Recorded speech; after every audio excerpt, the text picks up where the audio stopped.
राम राम जी सारिਆਂ ਨੂੰ स्वागत है ਤੁਹਾਡਾ ਅੱਜ ਦੀ ਵੀਡੀਓ ਦੇ ਵਿੱਚ ਚੈਨਲ ਏਮ ਐਂਡ ਅਚੀਵ ਜਿਹਦੇ ਵਿੱਚ ਅਸੀਂ ਇੰਗਲਿਸ਼ ਪੈਡਾਗੋਜੀ ਦੀ ਵੀਡੀਓ ਲੈ ਕੇ ਹਾਜ਼ਰ ਹਾਂ ਜੋ ਕਿ ਇਹ 7th ਪਾਰਟ ਹੈ ਇੰਗਲਿਸ਼ ਪੈਡਾਗੋਜੀ ਦਾ ਜੋ ਕਿ ਪੀਐਸਟੈਟ 1 ਤੇ 2 ਸੀਟੈਟ 1 ਤੇ 2 ਦੋਹਾਂ ਲਈ ਲਾਭਕਾਰੀ ਹੋਏਗੀ। ਅਗਰ ਤੁਸੀਂ ਚੈਨਲ ਤੇ ਪਹਿਲੀ ਵਾਰੀ ਆਏ ਹੋ ਤੇ ਚੈਨਲ ਨੂੰ ਸਬਸਕ੍ਰਾਈਬ ਕਰ ਲਓ ਤੇ ਹੋਰ ਵੀਡੀਓਜ਼ ਜੋ ਕਿ ਪੀਐਸਟੈਟ 1 ਦੇ ਨਾਲ ਰਿਗਾਰਡਿੰਗ ਆ ਪੀਐਸਟੈਟ 1 ਦੇ ਲਈ ਜ਼ਰੂਰੀ ਆ ਉਹ ਤੁਹਾਨੂੰ ਚੈਨਲ ਤੇ ਮਿਲ ਜਾਣਗੀਆਂ। ਈਵੀਐਸ ਦੀਆਂ मैथ के पुराने पेपर जो कि सॉल्व किए हुए डिटेल च समझाए हुए आ उस तो इलावा पंजाबी दी वीडियोज़ भी मिल जाएगियां।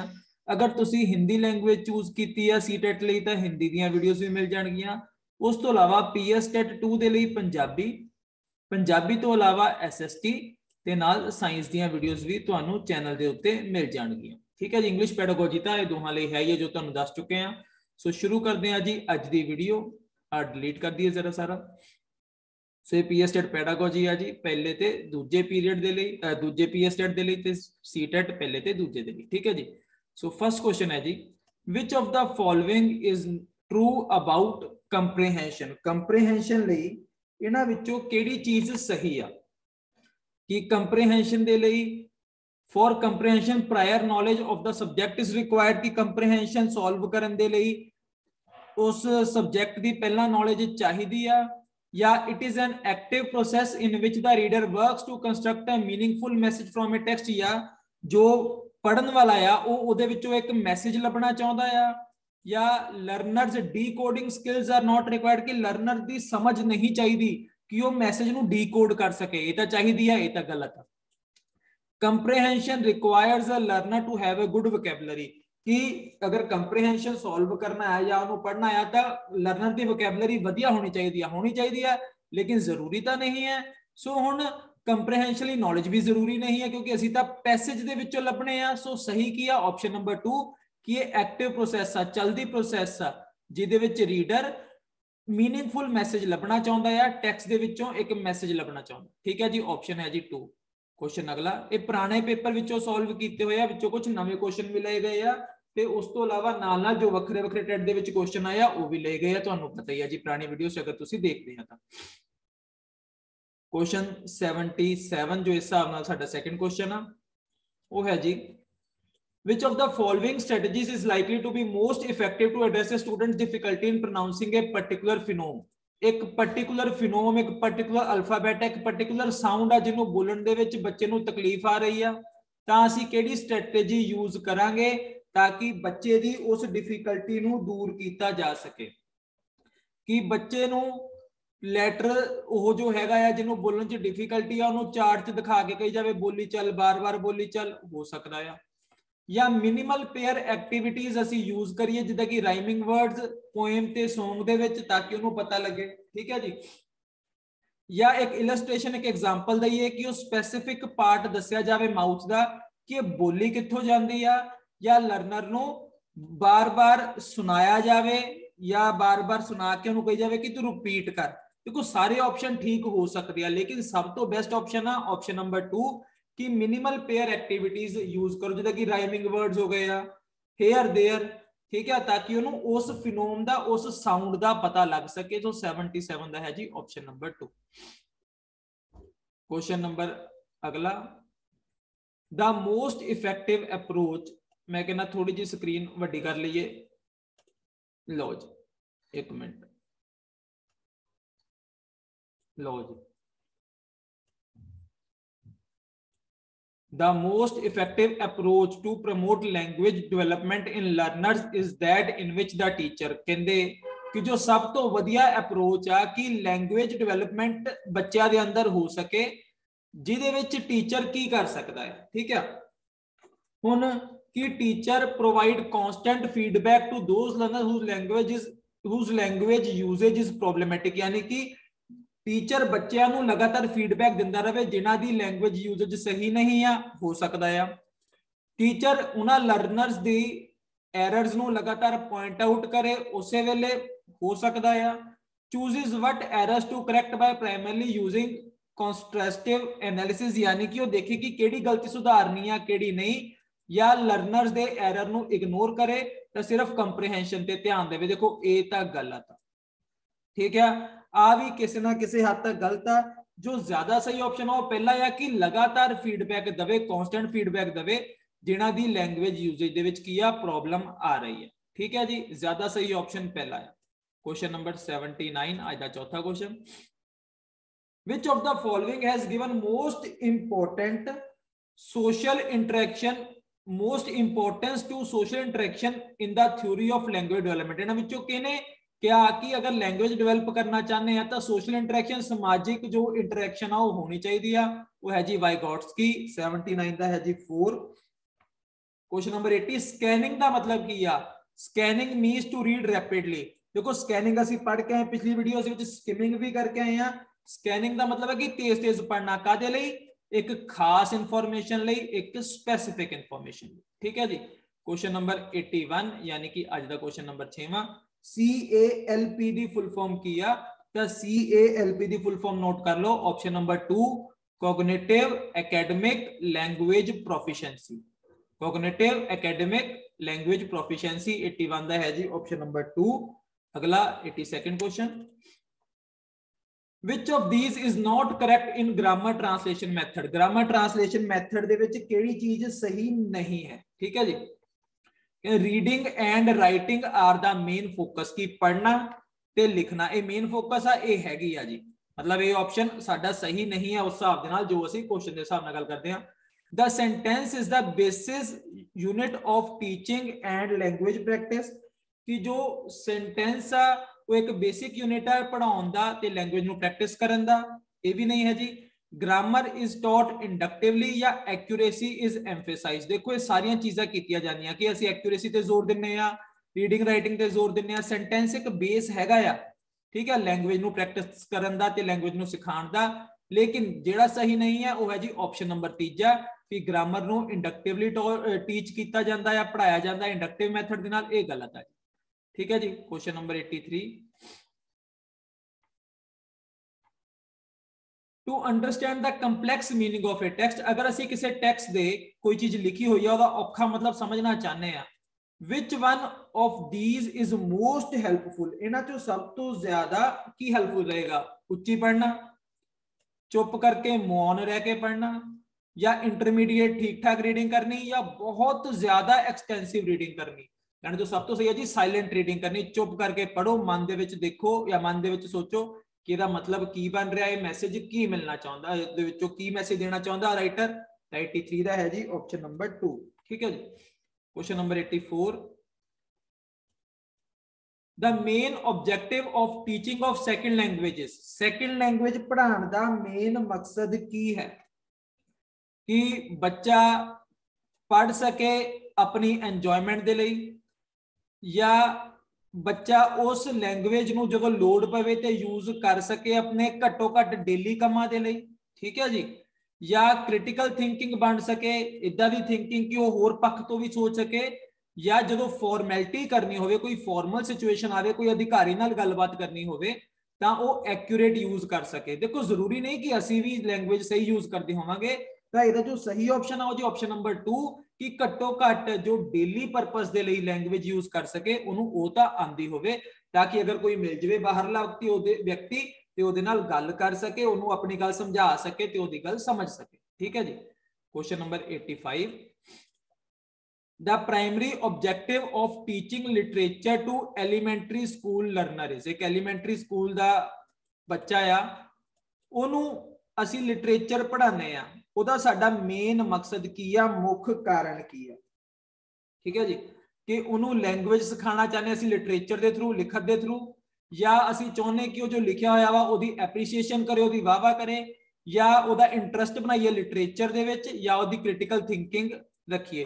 देखो बच्चा तो जो एलीमेंटरी स्कूल दे विच है या छोटी क्लास दे विच है, तो साडा मेन मकसद की है कि उन्होंने लैंग्वेज सिखाइए कि लैंग्वेज यूज किद्दां हुंदी है, लिटरेचर नूं पढ़ा के। तो यह है जी ऑप्शन नंबर 1। ठीक। क्वेश्चन नंबर 86, ਇਹਦੇ ਵਿੱਚ भी 25 क्वेश्चन आ जी हमेशा वांग जिद्दां ਅਸੀਂ ਹਜੇ तक चल रहे हैं। which one of these does not refer to Chomskyan perspective? Chomsky ਦੀ ਤੁਸੀਂ ਥਿਊਰੀ ਪੜ੍ਹੀ ਹੋਣੀ ਆ, ਉਹਦੇ ਪਰਸਪੈਕਟਿਵ ਇਹਨਾਂ ਵਿੱਚੋਂ ਕਿਹੜੀ ਚੀਜ਼ ਨਹੀਂ ਹੈਗੀ? ਉਹ ਇਹਨਾਂ ਵਿੱਚੋਂ ਕਿਹੜੀ ਚੀਜ਼ ਕਹਿ ਲਓ ਕਿ ਨਹੀਂ ਕਹਿੰਦਾ कि सारे बच्चे अपनी भाषा नूं ग्रहण कर लेंदे बड़े आसानी दे नाल? ਇਹ ਤਾਂ ਕਹਿੰਦਾ ਆ जी बिल्कुल ठीक है। ठीक है जी। Children have innate ability to discover for themselves the underlying rules of language। ਬੱਚਿਆਂ ਦੇ ਅੰਦਰ ਐਬਿਲਿਟੀ ਹੈਗੀ ਕਿ ਉਹ ਆਪ ਹੀ ਭਾਸ਼ਾ ਸਿੱਖ ਜਾਂਦੇ ਆ, ਉਹਨਾਂ ਦੇ ਰੂਲਸ ਸਿੱਖ ਜਾਂਦੇ ਆ, ਇਹ ਠੀਕ ਆ ਕਹਿੰਦਾ ਆ।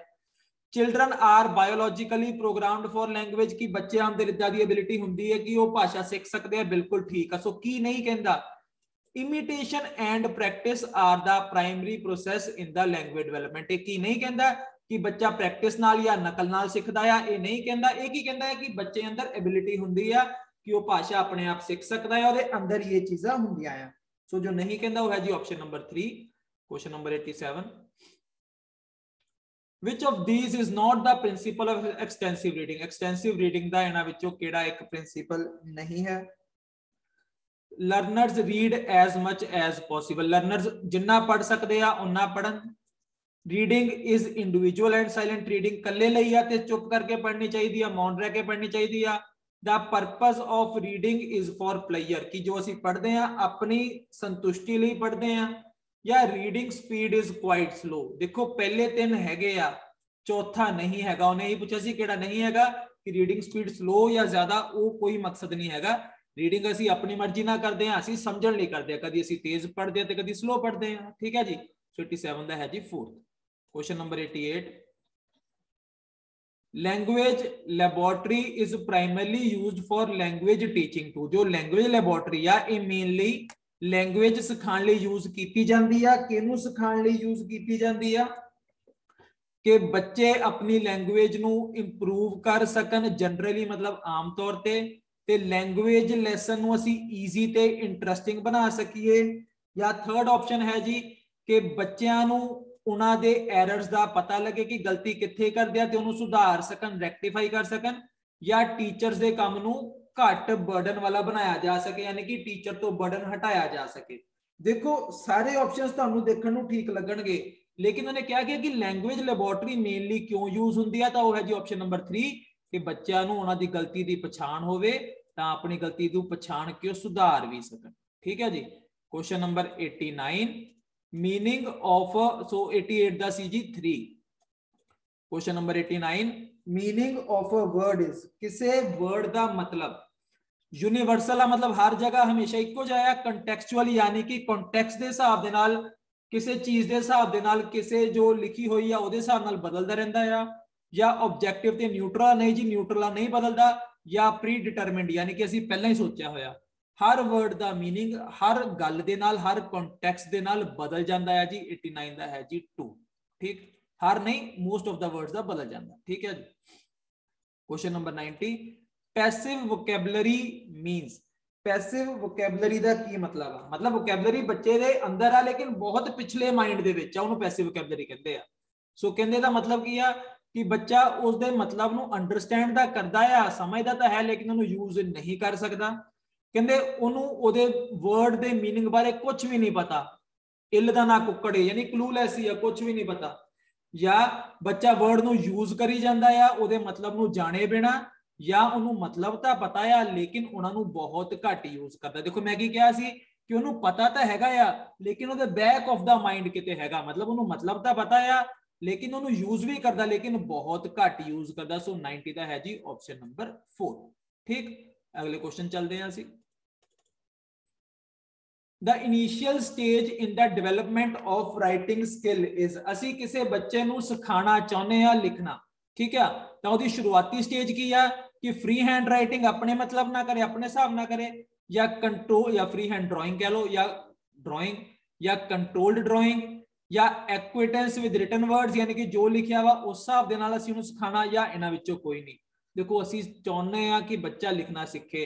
असीं छोटे बच्चे नूं की करने, कापी फड़ा दिंदे आ, पेंसिल या रंग फड़ा दिंदे आ, असीं कहने जो करना कर, भावें लीका ही मार दे। ठीक है, तो की करदा है, इसदा मतलब कि फ्री हैंड ड्राइंग, यानी कि इदा ही जो मर्जी करी चले। सो 106 दा है जी ऑप्शन नंबर ए। ठीक, नेक्स्ट क्वेश्चन,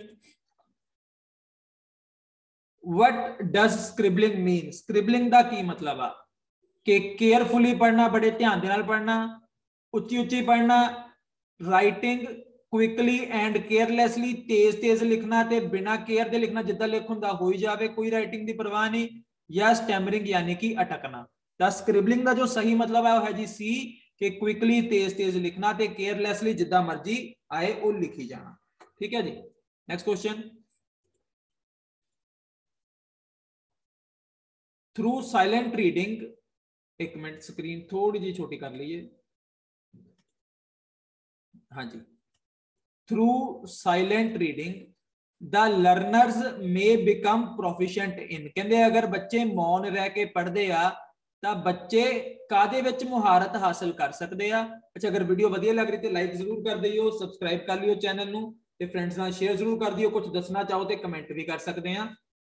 तो कहते अगर बच्चा मौन रह के पढ़ता है तो वह कादे विच प्रोफिशिएंट हो सकता है, वोकैबुलरी दे विच उहनूं नवे नवे मतलब पता लग सकते हैं, या ग्रामर पता लग सकती है, या स्पीकिंग स्किल्स बोलना किदां, या राइटिंग स्किल्स। देखो स्पीकिंग स्किल्स तो नहीं आने, ठीक है, राइटिंग स्किल्स भी प्रैक्टिस नाल आती है, लेकिन जो बच्चा चुप करके पढ़ता है वो कानू किस चीज नूं वधिया सिखदा है, वोकैबुलरी नूं, यानी कि उहदे अंदर नवे नवे शब्द जांदे आ, उहनूं उहनां दा मतलब पता लगदा है। सो 108 दा है जी option number A. Next question, question काफी इंपॉर्टेंट रहने वाले आ दोनों पेपर्स के लिए, चाहे पीएसटेट 1 या 2 आता है, चाहे सीटेट 1 या 2। The dash and dash must share the same linguistic codes while learning a language, कहंदे लैंग्वेज सीखण लई किहनूं किहनूं सेम कोड यूज करने चाहिए आ। ठीक है, हुण देखो लैंग्वेज सीखण लई एक होगा बोलण वाला स्पीकर, एक होगा सुनन वाला यानी कि लिसनर, यानी कि बोलण वाले की भाषा भी सेम होवे, जो असीं सिखाना चाहते हैं, तो सुनने वाले की भाषा भी होवे, तां ही वो एक दूसरे नूं लैंग्वेज सिखा सकते या सीख सकते हैं ना, मतलब उन्होंने किते ना किते सुनने की इच्छा तो होनी चाहिए। लेकिन इत्थे असीं की करना है कि जो बोलण वाला आ ते जो सुनन वाला आ दोनों के लिंग्विस्टिक कोड सेम होने चाहिए ताकि वो लैंग्वेज सीख सकन। ठीक है जी। Question number 111 113, stress rhythmic patterns and intonation patterns, किहड़े वर्ड ते स्ट्रेस देनी आ, किद्दां दे राइम यूज करने, किद्दां दे पैटर्न यूज करने, ते कित्थे उतार चढ़ाव करना आ लैंग्वेज दे विच, ते वोकैबुलरी एप्रोप्रीएट होवे। ये माइक्रो स्किल्स आ, छोटियां छोटियां स्किल्स आ, कादे विच, सुनन दे विच, पढ़न दे विच, बोलण दे विच या लिखण दे विच। हुण देखो ये सारी चीज़ां किन्ना मैच करदियां वा, बोलण दे लई कित्थे असीं दबाव पा के बोलना कि सुनन वाले नूं मतलब वधिया लगे, उहनूं समझ आ जावे, है ना, ते कित्थे असीं आवाज नूं उच्ची करना पढ़ाउण लगे, कित्थे नीवी करना ताकि बच्चे सौ ना जाण क्लास दे विच, तां इह स्पीकिंग नाल रिलेटेड आ। 113 दा है जी ऑप्शन सी। ठीक, question next 114, which statement is true in context of language skills, language skills के हिसाब दे नाल केड़ी स्टेटमेंट इना चो ट्रू आ। ठीक है, पहला ऑप्शन क्या कि जिन्नियां भी स्किल्स आ लैंग्वेज दियां वो हौली हौली नहीं लगातार कट्ठियां ही सीखियां जांदियां वा, नहीं जी, लगातार नहीं, मतलब कट्ठियां सीखियां जांदियां आ, कट्ठियां नहीं सीखियां जांदियां, असीं हमेशा ग्रेडेड मैनर च सीखदे आ, हौली हौली सीखदे आ, जिद्दां असीं तुरदे आ पहलां असीं रिड़ना सीखदे आ, फिर उंगल फड़ के चलदे आ, इदां ही हौली हौली सीखदे, ग्रेडेड मैनर। सो पहला ऑप्शन हो गया गलत। दूसरा हैगा जिन्नियां भी लैंग्वेज स्किल्स आ वो एक दूसरे ते डिपेंड नहीं करदियां, इंडिपेंडेंट आ, बिल्कुल गलत आ। सानू पता 4 तरह दी स्किल्स होंदियां, LSRW, ਤਾਂ ਸਭ ਤੋਂ ਪਹਿਲੇ ਕੀ ਹੁੰਦੀ, L ਤੋਂ ਲਿਸਨਿੰਗ, S ਤੋਂ ਸਪੀਕਿੰਗ, R ਤੋਂ ਰੀਡਿੰਗ, W ਤੋਂ ਰਾਈਟਿੰਗ, यानी सानू पहला सुनना समझना आना चाहिए, फिर असीं बोलना सीखते हैं, फिर सानू रीडिंग करनी आती है, फिर सानू राइटिंग आती है, यानी कि ऑप्शन नंबर सी सही है। अजे तो मैं चौथा देखा भी नहीं, लेकिन सी सही है कि जो लैंग्वेज स्किल्स है स्टैप बाय स्टैप सीखते हैं। किहड़ा स्टैप है, LSRW, फुल फॉर्म की है listening, speaking, reading and writing. देख लेने चौथा ऑप्शन है की सी। चौथा C language skill do not affect each other, की एक स्किल का दूसरे ते इफेक्ट नहीं पैंदा, क्यों नहीं पैंदा, पैंदा है जी। सो सी ऑप्शन बिल्कुल ठीक है। 115, अमंग द 4 लैंग्वेज स्किल्स, ये जो 4 लैंग्वेज स्किल्स आ इन्हां चों किहड़ा जोड़ा कॉन्स्टिट्यूट्स द रीइनफोर्समेंट स्किल्स, मतलब जिन्हों असीं रीइनफोर्समेंट स्किल भी कह सकते हैं। ठीक है, वो की है स्पीकिंग ते राइटिंग, जिहड़े प्रोडक्टिव हुंदे आ, बोलना ते लिखना, ये प्रोडक्टिव स्किल्स भी आ ते रीइनफोर्समेंट स्किल्स भी है। 115 दा है जी ऑप्शन नंबर डी। ठीक है जी। Next, according to NCF 2005, very very very important, NCF के क्वेश्चन बहुत इंपॉर्टेंट होंगे, ये छड्डने ने। एनसीएफ 2005 के अकॉर्डिंग टीचिंग टू रीडिंग के पढ़ना सिखाना बच्चे नूं स्कूलों दे विच इज बर्डनड विद, उहदे नाल बच्चे उत्ते काहदा बर्डन आ, याद करन दा, मैमोराइजिंग टास्क उस चीज नूं याद करन दा, या पढ़न तो बाद क्वेश्चन दे आंसर देन दा, या उपरले दोनों, या कोई भी नहीं। हुण तुहानूं पता है अगर तुसीं पढ़दे होंगे तुहाडी टीपी भी लगी होएगी तां बच्चे दे काहदा बर्डन आ कि उन्हें याद भी करना है ते बाद दे विच क्वेश्चनां दे आंसर भी देने। So C option is correct option. 2 question रह गए। वीडियो वधिया लगदी ते लाइक कर दियो, कमेंट कर दियो जो करना चाहो, अगर चाहो तां ते चैनल नूं सबसक्राइब भी जरूर कर दियो। 117वां question, reading skills can be developed by. अगर असीं किसी बच्चे नूं पढ़ाउणा सिखाना चाहुंदे आ, पढ़ना सिखाना चाहुंदे आ तां किद्दां सिखा सकदे आ? Asking students to read text even if they do not understand in one time। कहंदे कि बच्चों नूं कहो कि तुसीं पढ़ो चाहे तुहानूं पहली बारी च समझ नहीं आ रही। Promoting a culture of reading कि बच्चों नूं पढ़न दी आदत पवे। Provide interesting books in the school to community libraries, बच्चों नूं इंटरेस्टिंग बुक्स दिओ ताकि उन्हां दा इंटरेस्ट पैदा होवे, या ऑल ऑफ अबव। हुण देखो सारियां चीज़ां ही बच्चे दी पढ़न दे स्किल नूं वधाउण दे विच हेल्प करदियां, तां ऑप्शन है जी ऑप्शन नंबर डी। अज दा लास्ट क्वेश्चन, सो 117 दा है जी ऑप्शन डी अज दा लास्ट क्वेश्चन। 118वां जो होएगा numbering they which, a teacher gives a headline of A newspaper about, एक टीचर ने बच्चों को headline the newspaper the about power shortage यानी कि बिजली की कमी, ते बच्चों को कहा कि तुसी अपनी मर्जी नाल सोच के 5 सेंटेंस लिखने आ, 5 लाइनां लिखनियां। ये किदां दी राइटिंग आ जो कि बच्चों दे विच टीचर डिवेलप करना चाहता। वक्री वक्री राइटिंग हुंदी है, तां ये जो एग्जाम्पल है वो है जी गाइडेड राइटिंग दी, कि टीचर ने बच्चों को गाइड करता कि तुसी इस टॉपिक ते लिखना है पावर शॉर्टेज बिजली की कमी के उत्ते, तां बच्चे लिखणगे, यानी कि बच्चों को गाइड कर दिता गया टीचर वालों। तां ये है जी गाइडेड राइटिंग। ठीक है जी बच्चे, उस तो बाद जो मर्जी लिखण अपनी मर्जी नाल। सो इहदे नाल ही खत्म हुंदी है जी अज दी वीडियो। नवीं वीडियो लई जुड़े रहो, चैनल नूं सबसक्राइब कर दिओ। बहुत बहुत धन्नवाद।